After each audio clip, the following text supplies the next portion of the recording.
guys, welcome back to my YouTube channel. Now, the PS5 has been the hottest thing for a couple of months now. I mean, there's been a lot of hype behind the PS5. This thing has sold more than 5 million units in a couple of months now.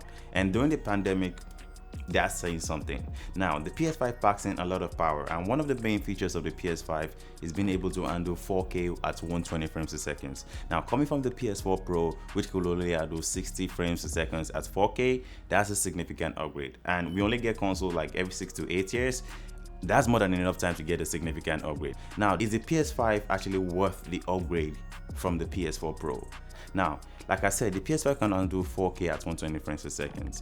And in order for you to get that experience of 4K at 120 frames per second, you need a TV or a monitor that supports 4K at 120 frames per second. Now, first of all, for the price of $499 or for the price of $399, if you got the digital version of the PS5, that's a steal. Like, PC gamers can understand this. Like, it's almost kind of impossible to get a PC that can support 4K at 120 frames per second for the price of $399 or $499. That's almost impossible. So we should appreciate the fact that the PS5 is priced at that price range. Yeah, but the catch is that in order for you to play 4K at 120 frames per second, like I said, you need a TV that support 4K at 120 frames per second. Now, the problem with that is that TVs that support 4K 120 frames per second are not that popular yet. At least I'm gonna say it's not as popular as TV that support 4K at 60 frames per second. Like the TV I have in my living room can only support 4K HDR at 60 frames per second.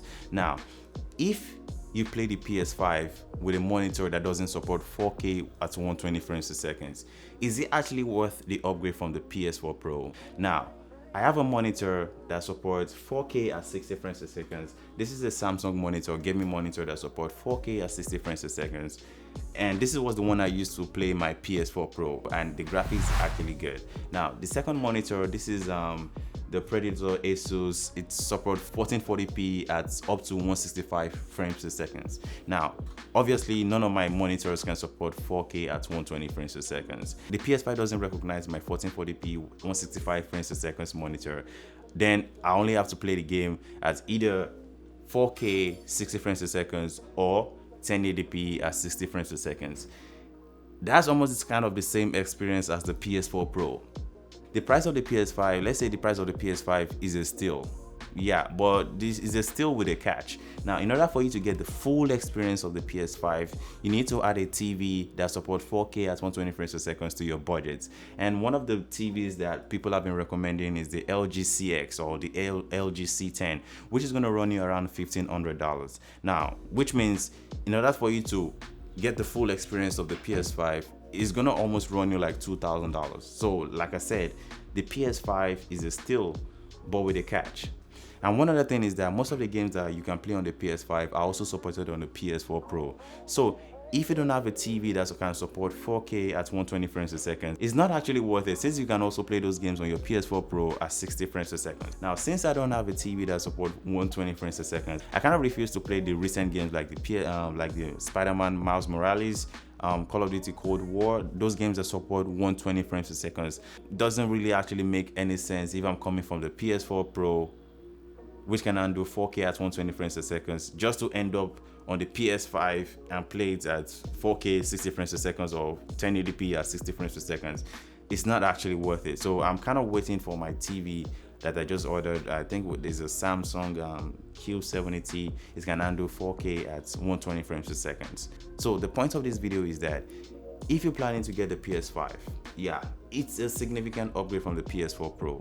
But kind of add a TV that can support 4K at 120 frames per second. In order for you to know that the TV can support 4K at 120 frames per second, it must have HDMI 2.1, because HDMI 2.1 is pretty much the only one that can support that kind of bandwidth, 4K at 120 frames per second. That's just it, because right now I'm not really enjoying my PS5. Most of the games that I've been playing on my PS5 are PS4 games, like God of War Remastered. That's pretty much the only game I've played on my PS5 right now. I refuse to play my Call of Duty Cold War, and I actually didn't get the Spider-Man or the Demon Souls or anything like that, because it's not actually, I mean, I don't want to play those games at 4K 60 frames per second or 1080p 60 frames per second, and when my TV that support 4K 120 frames per second comes over, I mean, I have to restart those games just to get the full experience of the PS5. Right now, my PS5 is just hanging on the shelf. I'm not really using it that much because I'm only getting PS4 Pro experience on my PS5, which is actually kind of weird. Now, that's basically what I want to talk about in this video. Thanks for watching. I'll see you guys in my next video. Peace.